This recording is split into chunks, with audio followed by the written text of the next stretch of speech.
Muchas gracias, don Joseph. Muy buenos días a todas y todos ustedes. Siempre es un gusto estar en esta casa, que siempre es la casa nuestra. Vamos a conversar un poco sobre el sistema de reparaciones y de las sentencias de la Corte Interamericana y del procedimiento de supervisión de cumplimiento de sentencias, que cada día es más importante en nuestro trabajo. Después de que yo les hable un rato de este tema, que es muy importante, ustedes me podrán hacer preguntas. Les advierto de una vez que hay una pregunta que me voy a negar a contestar, y es que me pregunten qué pienso de la resolución de la Sala Cuarta Constitucional de Costa Rica del día de ayer. Eso, por favor, olvídense, ¿verdad? Si no quieren que tengamos un disgusto muy grande. Bueno, ustedes han oído en estos días hablar a mis colegas que me han precedido aquí en esta mesa, entre ellos don Joseph, sobre la Corte Interamericana, sobre el sistema interamericano, sobre los órganos del sistema interamericano. Pero yo quería, antes de que entráramos al tema, hacerles una introducción que me parece que es importante para ustedes, funcionarios de Estado. En estos días de julio, la Corte Interamericana y el Pacto de San José cumplieron 40 años. Fue en julio de 1978 en que el sistema interamericano integró lo que ya venía funcionando con la Carta de la OEA, un órgano de enorme importancia para el cumplimiento de las obligaciones internacionales de los Estados y la protección de las víctimas, que fue la Corte Interamericana. Esos 40 años de la entrada en vigencia del Pacto de San José y de cuando la Corte Interamericana echó a andar, al principio con dificultades, tuvieron que iniciar su trabajo con opiniones consultivas, y luego ya, a partir de la primera sentencia, la de Velázquez Rodríguez, con un paso muy firme que no se ha detenido en el cumplimiento de exigir a los Estados el cumplimiento de sus obligaciones. Son 40 años. 40 años en que se ha aportado una jurisprudencia fundamental que poco a poco, y con algunas dificultades, pero también de una manera importante, se ha venido introduciendo en las legislaciones nacionales. Fíjense que simultáneamente, casi simultáneamente, el Estatuto de Roma y la Corte Penal Internacional cumplieron 20 años. Fue en julio, el 17 de julio de 1998, cuando en Roma se aprobó un tratado de la mayor importancia para las personas, que fue el Estatuto de la Corte Penal Internacional, un tratado internacional que suscribieron en ese momento más de 100 países y que muy poco después entró en vigor, y que le dio nacimiento a una corte, a la Corte Penal Internacional, que había sido una aspiración de la comunidad internacional desde el final de la Guerra Fría, desde el final de la Segunda Guerra Mundial, y que la Guerra Fría había congelado. No hubo Corte Penal Internacional porque la Guerra Fría, que en este momento dominó la relación entre las grandes potencias de la comunidad internacional, no permitió. Con el deshielo que se produjo después de la caída del muro de Berlín, fue un momento muy importante de la comunidad internacional y se avanzó en esta vieja idea, porque era una antigua idea, la de tener una Corte Penal Internacional que juzgara a por lo menos principales responsables de los crímenes de guerra y de los crímenes de lesa humanidad y del genocidio, o sea, el corazón duro de los crímenes internacionales. La Corte comenzó a funcionar, la Corte Penal Internacional comenzó a funcionar en el 2003. O sea que por los últimos 20 años, la Corte, nuestra Corte, la Corte Interamericana y la Corte Penal Internacional han funcionado de una manera paralela. Pero ha habido y sigue habiendo en estos momentos, lamentablemente, una diferencia muy grande entre ambas cortes.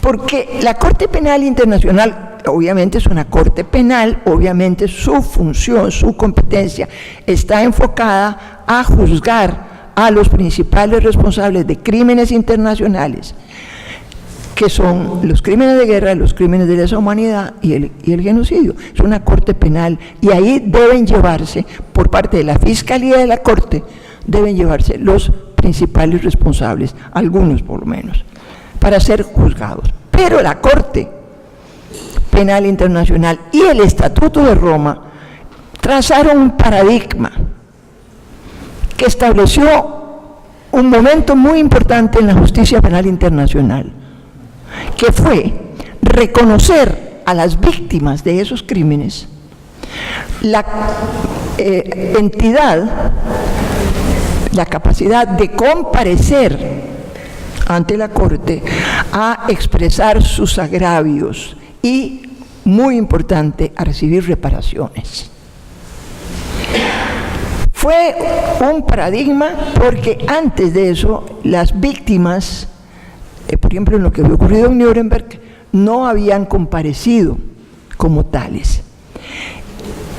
El Estatuto de Roma les da esa capacidad y las reconoce como víctimas de esos crímenes y les da el derecho a solicitar reparaciones. El artículo 75 del Estatuto lo dice claramente. Sin embargo, y además otra cosa muy importante del Estatuto de Roma es que en su artículo 21 reconoce la necesidad de que las sentencias de la Corte sean acordes con los más importantes instrumentos de derechos humanos internacionales. Quiere decir que lo que la Corte Penal Internacional dictaba como sentencias tenía que tener este marco, además de que tenía también el Estatuto, y sigue teniéndolo, un mandato de género, de reconocer en los crímenes de guerra, en los crímenes de lesa humanidad, la violencia sexual contra las mujeres con ese carácter de crimen internacional. Y lo que les estoy contando no es banal, es que fue muy importante para cuando comenzamos a trabajar en esa corte ir introduciendo estos conceptos en la justicia penal internacional, para que los estados miembros del Estatuto de Roma fueran aplicando estos principios. Sin embargo, en los últimos 5 años, la Corte funcionó más o menos dentro de estos paradigmas en los primeros, diría yo, en los primeros 5, 6, 7, y hasta estirando un poquito la cobija 10 años. Pero a partir de ese momento y con el cambio de los jueces, la Corte Penal Internacional es absolutamente irreconocible. Ha desestimado los derechos de las víctimas, ha desconocido los derechos de las víctimas y prácticamente se olvidó de los derechos humanos. Todo lo contrario nos ha ocurrido en la Corte Penal Internacional, perdón, en la Corte Interamericana de Derechos Humanos. Una corte regional que es realmente un ejemplo a seguir por todas las cortes regionales y así de derechos humanos, y así lo reconocen el Tribunal Europeo, y la Corte Africana de Derechos de los Pueblos, que recientemente nos visitaron con ocasión del 40 aniversario. La Convención Americana, y poco a poco se fue estableciendo la centralidad de las víctimas con el principio pro persona en el quehacer de la Corte. En el quehacer de la Corte Interamericana, las personas, las víctimas, son absolutamente centrales. Es cierto, obviamente, que cuando se conocen las sentencias, es decir, cuando se discuten las sentencias por los casos que la Comisión trae a conocimiento de la Corte, se examinan con mucha atención en qué medida los estados incumplen con sus obligaciones y con sus responsabilidades. Y se establece en la sentencia la obligación de los estados de reconocer la violación que han hecho de los derechos fundamentales de las personas. Pero, de una manera muy importante y muy central, la Corte es competente para ordenar reparaciones. Y eso está reconocido también en el artículo 63 de la Convención. Quiere decir que en la sentencia se imponen las responsabilidades de los estados, pero de una manera central, muy central, se establece cuáles son las reparaciones, se reconocen las víctimas, sus familiares, y se les reconoce su derecho a recibir reparaciones. ¿Qué son y en qué consisten estas reparaciones? Hay reparaciones de diferente tipo. Básicamente, en el quehacer de la Corte se han agrupado en la restitución, en la rehabilitación, en la satisfacción, en las garantías de no repetición, en la obligación de investigar y sancionar, y en la indemnización y reintegro de costas y gastos. Este grupo de reparaciones nos da dos clases de reparaciones para las víctimas y sus familiares, porque dada la forma en que funciona la Corte, a veces pasan muchos años sin que la Comisión mande el caso a conocimiento de la Corte, las víctimas ya no están, o bien por el tipo de violaciones que se han cometido, como la desaparición forzada, como las ejecuciones extrajudiciales. Obviamente las víctimas directas no están, pero sí están sus familias.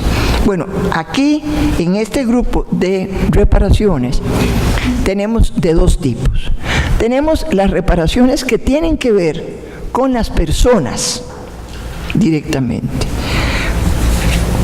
como la restitución, que es un tipo de reparación que obliga al Estado a, en lo posible, reponer la situación en que la víctima se encontraba antes de que la violación se produjera.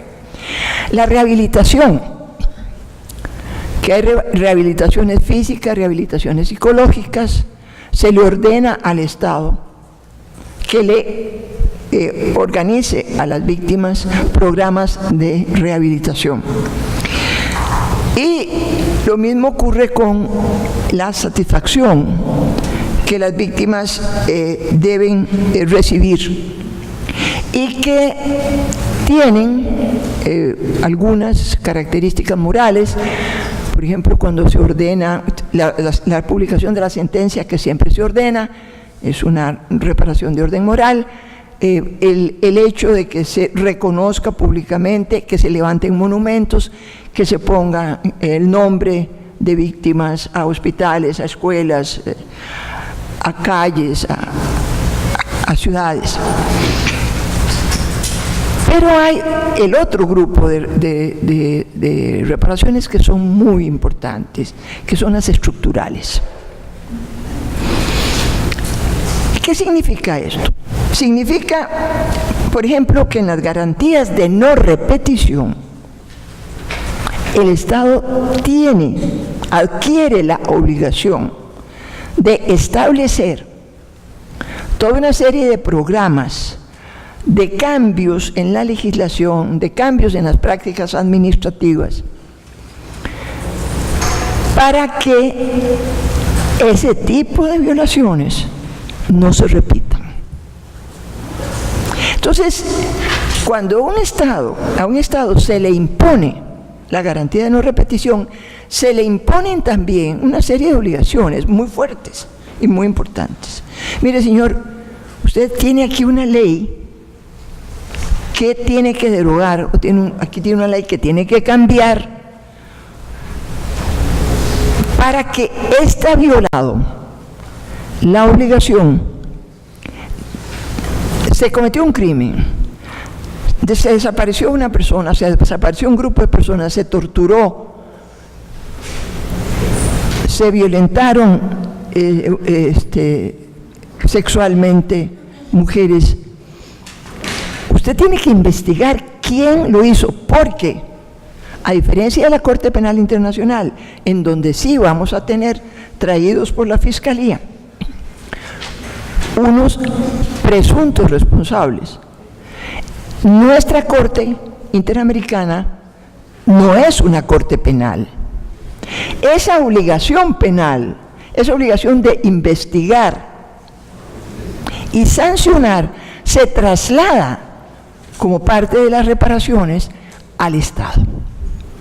El Estado tiene la obligación de investigar quién ordenó la masacre del Mozote, por darles un ejemplo. ¿Quién la ordenó? ¿Quién la ejecutó? ¿A dónde están esos responsables de que una noche entraran a una casa y se llevaran a unas personas o violentaran a las mujeres que estaban? ¿Quién personalmente lo ordenó? ¿Quién lo ejecutó? ¿Y qué pasó después? Los estados tienen la obligación de investigar, y una vez identificados los responsables, tiene la obligación de llevarlos a juicio. Esta es una obligación estructural muy importante, que obviamente está muy conectada con la garantía de no repetición. Y luego se le concede a la víctima el derecho a una indemnización, muchas veces, muchas ocasiones pecuniaria, por los beneficios que haya dejado de percibir, por los salarios que no percibió, por lo que iba a hacer en su vida y no pudo hacer. Este es el panorama, este es el conjunto de reparaciones que ustedes van a encontrar en las sentencias de la Corte. Normalmente encontramos en cada sentencia todas estas reparaciones, porque como les decía, es un conjunto de reparaciones que tienen como propósito devolverle a las víctimas por lo menos parte de la dignidad que han perdido al serles violentados sus derechos por las violaciones que han cometido los estados, ya sea valiéndose de la atmósfera de un conflicto armado o simplemente por el incumplimiento de sus obligaciones fundamentales adquiridas al firmar la Convención Americana de Derechos Humanos. Regálame un poquito de agua.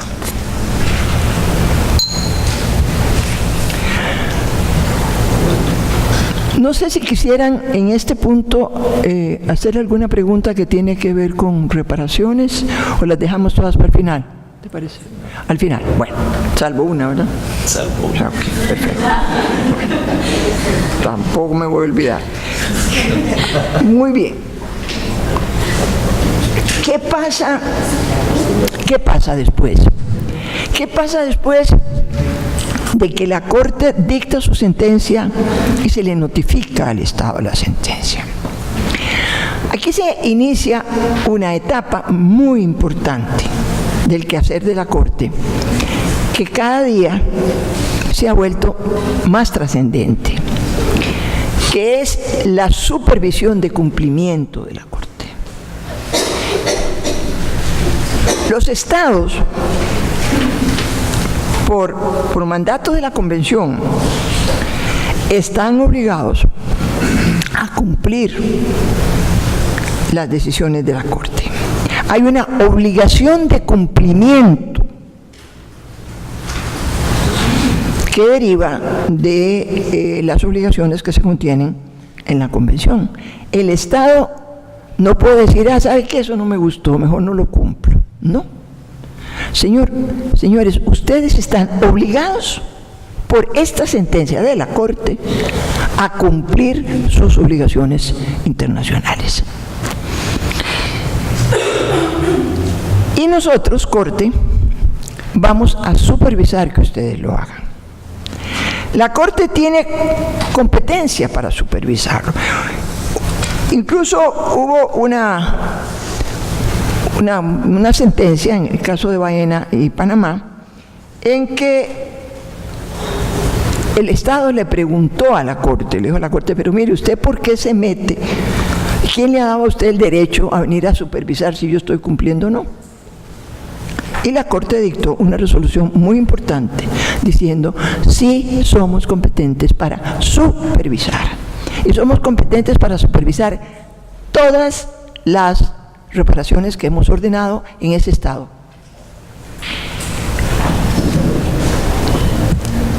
Hay un artículo que esto luego no lo decía exactamente la Convención, se estableció en el Estatuto de la Corte y luego en el reglamento de la Corte. Se establecen diferentes mecanismos para supervisar. Ustedes me preguntarán, bueno, ¿y cómo hacen unos señores que están aquí en San José, aquí a las 100 varas, que son el personal administrativo básicamente, y todos los jueces dispersos en sus países, ¿cómo hacen para supervisar? Bueno, hay un órgano de la Corte que tiene a su cargo esta tarea tan importante que es la Secretaría. La Secretaría lleva una labor casi diaria, o a veces diaria, de pedir informes a los estados y pedirles que reporten en qué forma están cumpliendo con las obligaciones que se les impuso. Y los estados deben informar. En la sentencia, la primera sentencia que se dicta, se le da generalmente 1 año al Estado de plazo para que rinda su primer informe. Pero hay otros informes que deben rendirse antes de que se cumpla el año. Pero adicionalmente, estos informes se hacen de conocimiento. El Estado hace un informe, lo presenta a la Secretaría de la Corte y hay también el mecanismo de informar la Corte, poner en conocimiento de las víctimas y sus representantes y en conocimiento de la Comisión Interamericana, de la que ustedes han oído hablar aquí en estos días, el informe que presenta el Estado. Y tanto la Comisión como las víctimas y sus representantes están autorizados a hacer observaciones. Esas observaciones se hacen de conocimiento del Estado y luego se dictan resoluciones que tienen que ver con aceptar o no que la reparación ha sido cumplida. Una sentencia de la Corte jamás se archivará, jamás, mientras todas las reparaciones no estén cumplidas. Y esto es muy difícil, porque, por ejemplo, con la de investigar y sancionar, es muy difícil que los estados puedan cumplir con ese tipo de obligaciones. Muchas veces no porque no quieran, sino porque ya no pueden. porque pasaron muchos años, porque ya las pruebas se borraron, porque ya los fulanitos que se suponía que eran los responsables de los crímenes ya se murieron. Entonces, es difícil, pero sin embargo la Corte no se deja en sus obligaciones de pedir que sus reparaciones se cumplan. Los informes tienen hoy día también unos mecanismos que los han reforzado mucho, y son las audiencias y las visitas de la Corte.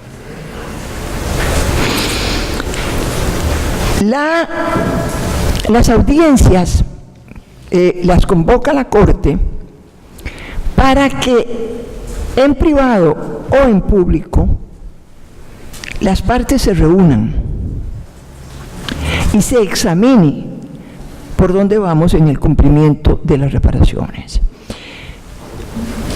Las audiencias privado,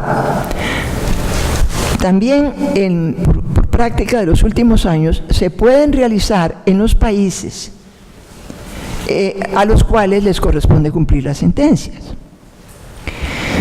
Es decir, la Corte se traslada, o bien algunos jueces y personal de secretaría, y en el país se convoca, en el país interesado, se convoca a las partes, es decir, a las víctimas, a sus representantes, a la comisión y a los representantes de los estados. Ustedes, funcionarios estatales, si tienen que trabajar con los casos de la Corte, puede ser que ya les haya correspondido asistir a una de estas audiencias o que les pueda corresponder. En estas audiencias, cuando son en privado, esto de hacerlas en privado tiene ventajas y tiene desventajas. Las ventajas que yo le he encontrado a estas audiencias privadas es que las partes, sobre todo las víctimas, pero también los estados, se sienten con mayor libertad de hablar y decir, no, sí, pero mire, entonces resulta que los programas de capacitación que ustedes ordenaron no los están haciendo muy mal, aquí los que vienen no saben nada, o bien a mí me mandaron, ustedes me autorizaron que me hicieran un tratamiento psicológico y no he tenido acceso a personal profesional especializado, y entonces hay un ambiente, digamos, más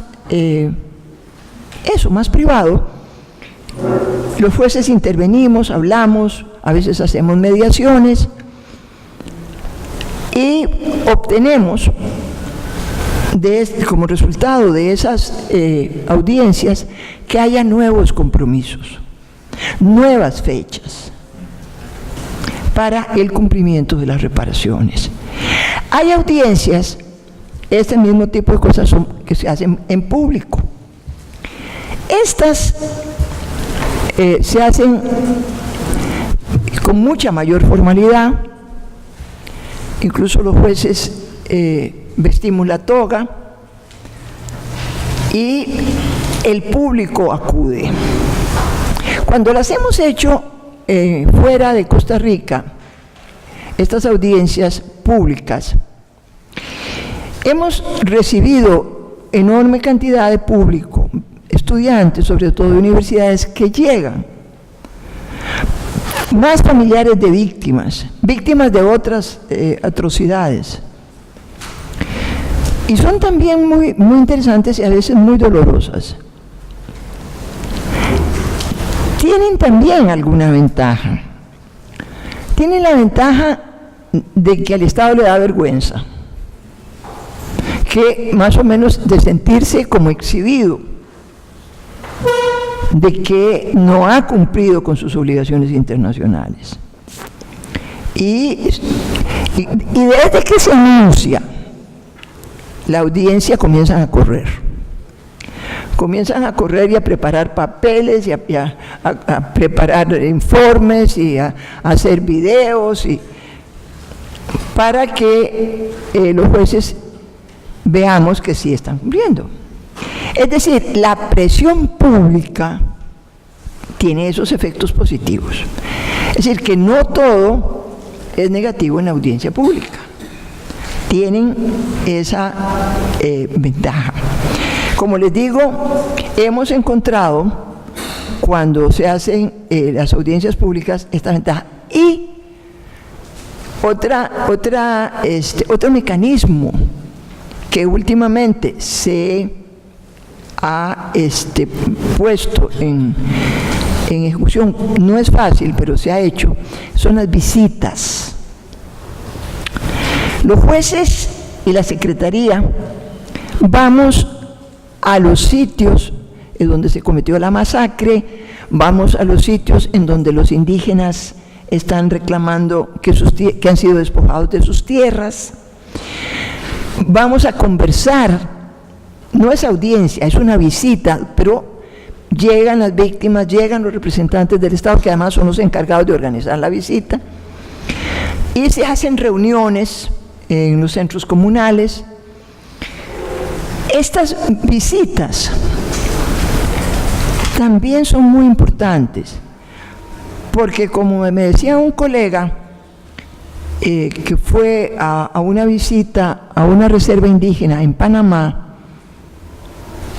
cuando llegamos a la reserva indígena, me decía él, nos encontramos con que los datos que habíamos recibido no eran exactos. La situación en el terreno era diferente.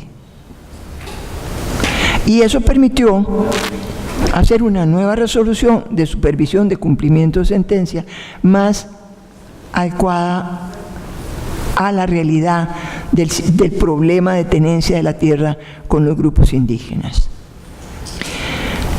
Entonces, tenemos los informes, tenemos las audiencias, tenemos las visitas. Y en las audiencias de supervisión de cumplimiento de sentencia, cuando son públicas, y algunas veces cuando son privadas, acuden por invitación, hemos tenido también la participación de la sociedad civil y de órganos del Estado, como las defensorías de derechos humanos, como las fiscalías, que acuden a las audiencias públicas y aportan información realmente importante. Esa es también otra ventaja. En las audiencias privadas, a veces lo hacen, pero tiene que ser por invitación. Pero en las audiencias públicas acuden, ellos se registran, acuden y hacen sus presentaciones, que son muy importantes. Las supervisiones, las audiencias de supervisión, una vez que se termina el proceso de la supervisión, se emite una resolución de parte de la Corte que puede ser muy importante y que normalmente es muy importante.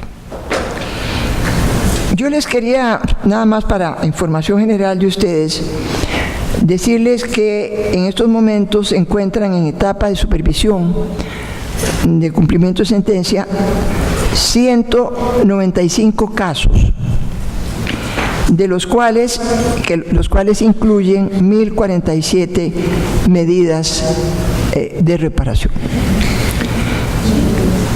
Casos archivados, es decir, casos en los que la Corte comprobó que todo se ha cumplido, son apenas 35. Es decir, no son muchas. Perdón, 31 casos. 31 casos están ya archivados por haberse cumplido la sentencia. También hay otras llamadas de atención que son casi diarias, que son notas que manda la Secretaría de la Corte. Prácticamente todos los días de la Secretaría de la Corte se están mandando notas a los estados recordándoles que deben cumplir con tales o cuales casos. Hay otras estadísticas que luego si les interesa podemos ver los casos de supervisión conjunta, los casos que la obligación de investigar y juzgar y en su caso sancionar más o menos se están cumpliendo, como unos casos contra Guatemala. Pero les quería mencionar para terminar y que ustedes me hagan las preguntas, algunos casos en los cuales la supervisión de cumplimiento de sentencia ha sido crucial, ha sido esencial.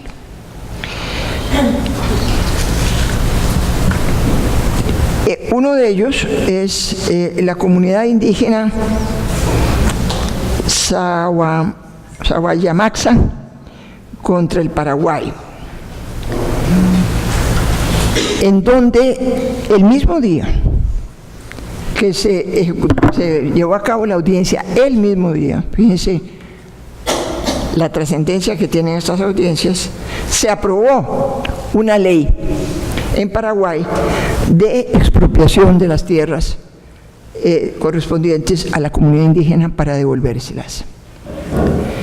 Hay también en comunidades indígenas lo de los indios Cuna contra Panamá, en donde en los días previos a la audiencia hubo un acto público en el que el presidente de la República compareció ante el pueblo Cuna y realizó los pagos correspondientes por concepto de daños materiales, inmateriales, costas y gastos.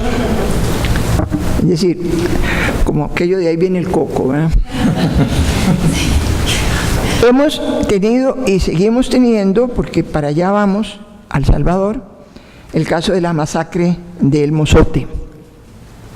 Ahí hubo una consecuencia inmediata, una reparación inmediata muy importante, que fue que en los días previos a la celebración de la audiencia se declaró la inconstitucionalidad de la ley de amnistía. Se había dictado en El Salvador una ley de amnistía que cubría la masacre del Mozote, con lo cual no se podía investigar.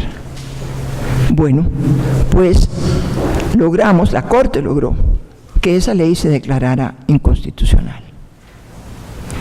Y entonces lo que ocurrió, los hechos en la masacre del Mozote, que es de las peores masacres que hemos padecido en nuestro continente, se siguiera investigando. Y la próxima semana, Dios mediante, vamos hacia El Salvador y vamos a tener una visita al sitio donde se cometió la masacre y nos vamos a reunir con víctimas y vamos a ver cómo va el cumplimiento de las obligaciones del Estado, que, como les digo, tienen que ver con construir una calle, con hacer un hospital, con construir un monumento, con hacer una escuela y con reconocer públicamente la obligación, es decir, el daño moral que se ocasionó a las víctimas.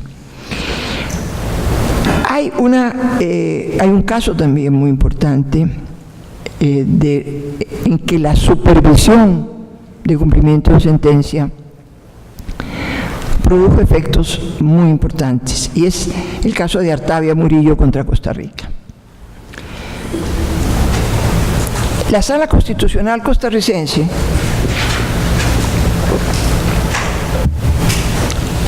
declaró inconstitucional el procedimiento de la fecundación in vitro en el año 2012, con lo cual ocasionó un daño muy grave a las familias y a las mujeres que estaban o dependiendo o iban a depender del procedimiento para tener familia.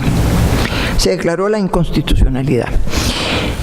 Entonces, las víctimas de esa sentencia acudieron a la comisión, y la comisión remitió el caso a la Corte, y la Corte dictó una sentencia declarando que esa declaratoria de inconstitucionalidad violentaba la Convención Americana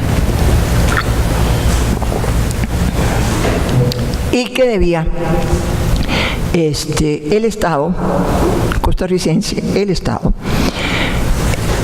facilitar a las víctimas el procedimiento a la fecundación in vitro. La Sala Constitucional no se movió, la Asamblea Legislativa no se movió, pero el Poder Ejecutivo sí. Y después de una audiencia pública, en donde la Defensoría de los Derechos Humanos tuvo una participación muy importante, y las víctimas tuvieron una participación muy importante, y la sociedad civil tuvo una participación muy importante, la Corte Interamericana dictó una resolución. Y entonces, con base en esa resolución, el Poder Ejecutivo, no la cuarta siguió sin moverse, y por supuesto la Asamblea siguió sin moverse, pero el Poder Ejecutivo sí dictó un reglamento en que le reconoció a las familias y a las mujeres su derecho a acudir al procedimiento de fecundación in vitro, ya fuera por la vía privada, porque aquí hay hospitales privados que la hacen, pero también, y sobre todo fundamentalmente, la obligación a la Caja Costarricense de Seguro Social de poner el procedimiento a disposición de las familias que lo necesitaran. Desde que eso ocurrió, en el 2000, fue en el 2015, ¿verdad? 2015-2016, que se dictó esta resolución de supervisión de cumplimiento. El decreto ejecutivo del Poder Ejecutivo, llamado Autorización para la realización de la técnica de reproducción asistida, de fecundación in vitro y transferencia embrionaria, entró en vigor. Y desde entonces, más de 50 bebés han nacido gracias a esta decisión de supervisión de cumplimiento de sentencia de la Corte Interamericana de Derechos Humanos.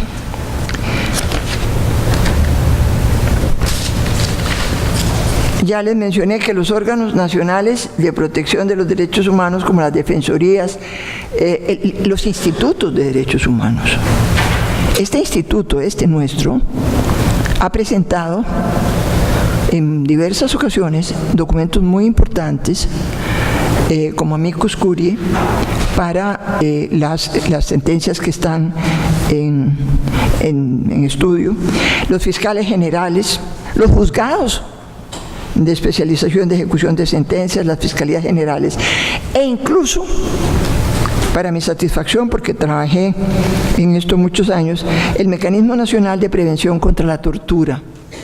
También son órganos del Estado que pueden participar.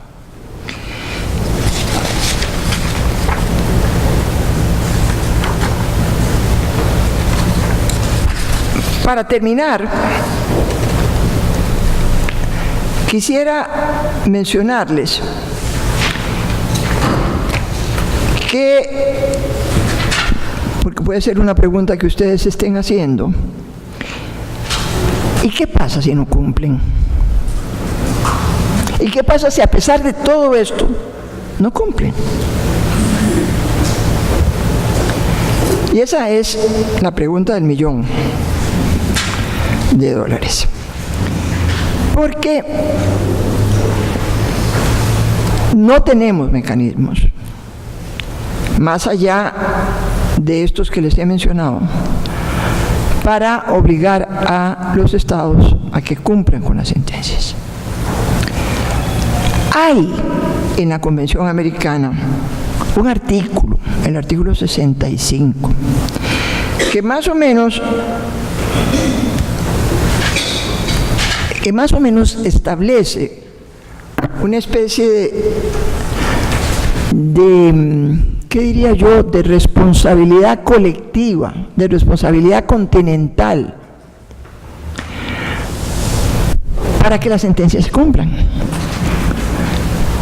Ese artículo 65 permite que cada año a la OEA, en su Asamblea General, se les informe por parte de la Corte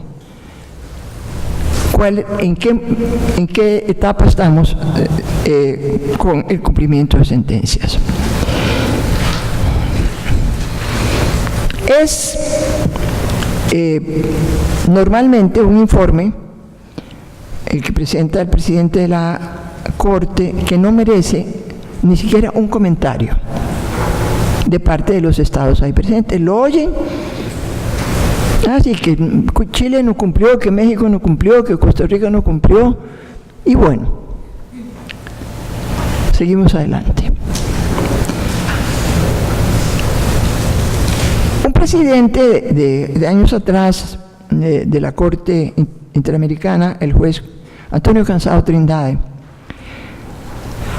batalló mucho y presentó muchas propuestas a la OEA para que se creara un mecanismo de tipo político en la OEA que más o menos obligara a los estados a cumplir. En el Tribunal Europeo existe un grupo político, pero está creado en el estatuto, en el convenio, ¿verdad?, que son un grupo de ministros, es decir, es un órgano político. Y entonces eso le da fuerza a las sentencias del tribunal. Los estados tienen que cumplirlo. Nosotros no lo tenemos. Y al no tenerlo, no nos queda más que apelar, a la buena voluntad de los estados, a su compromiso con la convención, a su compromiso con las víctimas. Y lo han hecho, ya ustedes han visto. Se han cambiado leyes, se han modificado constituciones. Pero dependemos de la responsabilidad del Estado para que la sentencia se cumpla. Y también, y para mí eso es muy importante, de la presión de la sociedad civil.